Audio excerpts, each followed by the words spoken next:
Okay, boys and girls, here's Ken, Vanderwan Gardens, and here's what the garden looks like in the basement. Was it March 20-something? I think it's time for me to pick my radish, otherwise they're going to get too big. So I just wanted you to be here for this. So what does an aquaponic radish look like? I don't know. I ain't never picked one. But as expected, it's got no dirt.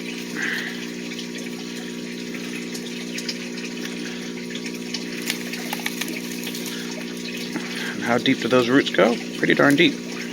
I just know from radishes, if you let them get too big, they get tough. And because we're dealing with a situation where, I'm just thinking, if we ever had to survive living off of just the basement, what would I grow? Well, the stuff that seems to grow the best for me is beets, radishes, and tomatoes. So I guess I'll start with, I'll do a tomato in here, but it'll have to be like a cherry tomato. And then I'll have to vine it up all around here. And I'll have to manually pollinate when the flowers start coming. Okay. Jeez Louise. Okay. So that's what my radish looks like. I'll eat that for lunch. Probably I'll eat the greens too. Okay. So we've also got our habanero and our chili pepper going in here. Although I do gotta say, I got a little bit of a complaint. You know what? I wonder if my fish would like to eat the roots of this. Because I've heard that tilapia. Oh, hey, come on, focus. Get on the focus. No, I guess no focus. But I've heard that tilapia love to eat. Oh, they're going for the. Oh, huh. My fly trap. They went jumping for the fly trap. That's weird. Get off of there, fly trap. But hey, if you guys want to eat the greens, you can eat the greens.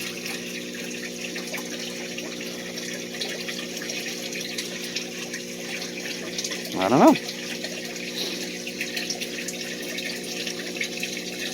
They seem to be interested in the greens, but not the or the fly trap, but not the, or whatever. But so what I was just thinking about. Oh, by the way, here's what they look like. I might need to get some light in here for you, though. Oh, don't you love how well produced these videos are?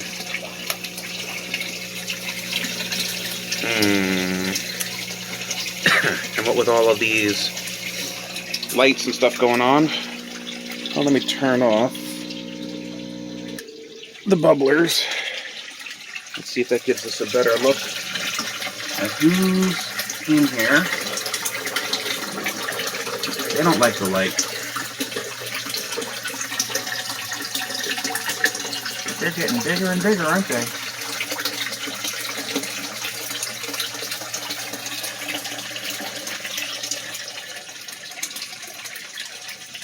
Okay. So I think I still got 14 tilapia, and I've got 5 of these goldfish. And I got 2 of these algae eaters. I think that's an algae eater. What are they called? Plecos or something? Yep. Way to go, buddy. Way to go survive them. You got a big job ahead of you, though. There's a lot of algae that you're not eating. So, a new addition that I just put up to yesterday is my breeder tank. So, the overarching goal for this whole setup was that I would have meat in the bottom and I would have veggies on top. Well, the meat's been taking a very long time to grow, But now that it's big enough to have babies, I'm wondering, why aren't you having babies? So I watched a couple of videos. What I need to do is I need to have a tank that has one boy, two girls, a place for the two girls to hide, so like 3-inch PVC pipe. I wonder if I have anything around here that's about 3 inches.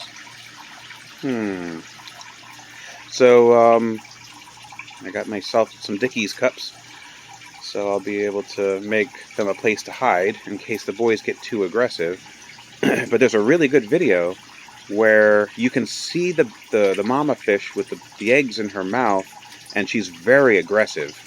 Like, you can see it turns on like a switch. She goes from being, just a normal fish, you can't really tell anything, and suddenly she's fighting off everybody. And when she's got that fighting off urge, that's when it looks like she's got babies in her mouth. So you just shake those babies out of her mouth, you leave them in this tank until they're big enough, and then we add them, I guess, to the big tank once they're likely to not be dead or eaten. So that's how they arrived here. They arrived as fry. They were tiny little things.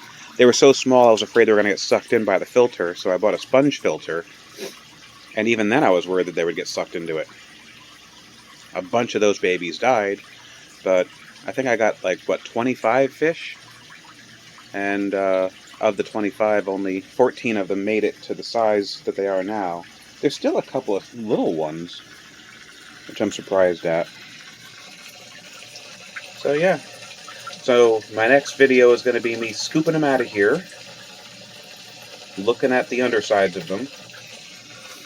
Speaking of scooping, I bought this handy dandy net on Amazon.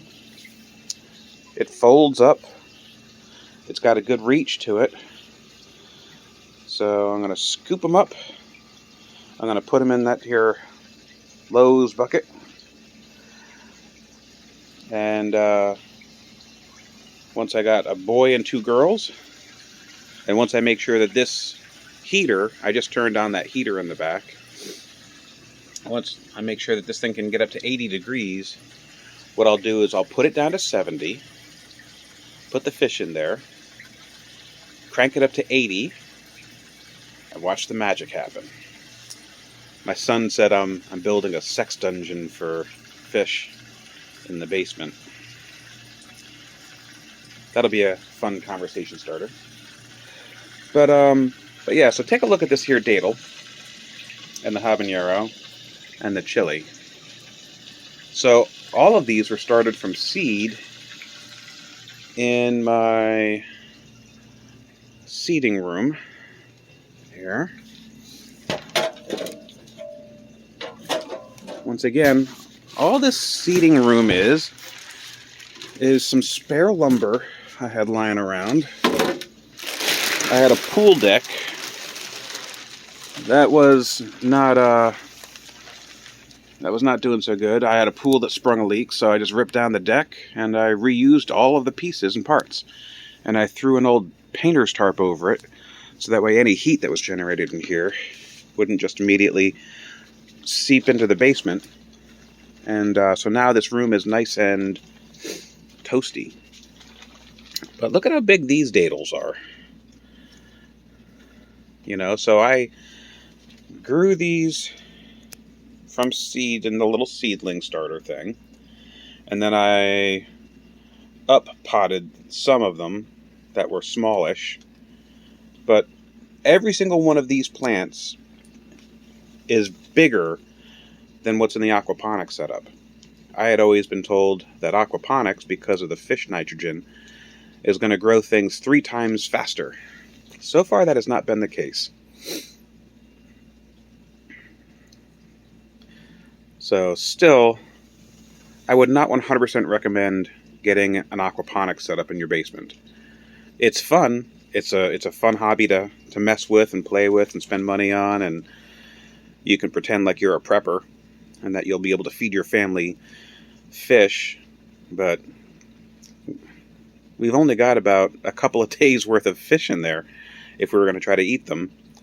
And as far as, like, all of this would go away in an emergency situation, because obviously I wouldn't be able to have these lights on. It would be dumb to, to use my solar power. I mean, maybe if I had a big enough battery bank, I could keep this going, because all these lights are LEDs.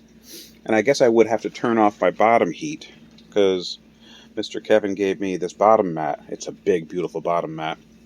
And I got that hooked up to this Inkbird, so that way the Inkbird tries to get it at 85, but it's not getting at 85. Wait, where's the temperature probe for this thing anyway? I think it's in one of these things of water. Oh, I guess we now know why the temperature probe never got to 85. Because I forgot to put it back into the water. Okay, what is the temperature of the water? Well, anyway. So as the seedlings grow up in here, I move them to bigger pots. So we got jalapenos and Kang Star Lemon Starbursts, the kale. Kale, as always.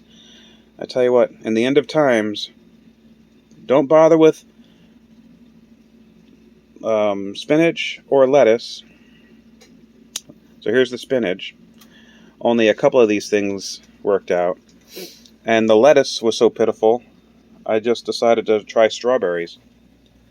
I bought strawberries a year ago, lost them in the refrigerator, and, well, now they look like they're coming up. See those little tiny strawberry plants? So, if that works, I'm going to just keep on producing strawberries. I want more strawberries in my yard than the rabbits can eat. And if I accumulate more rabbits, that's fine. Because if I got a yard full of rabbits and deer, and then the lights go out, there are worse things than having a yard full of strawberries, rabbits, and deer.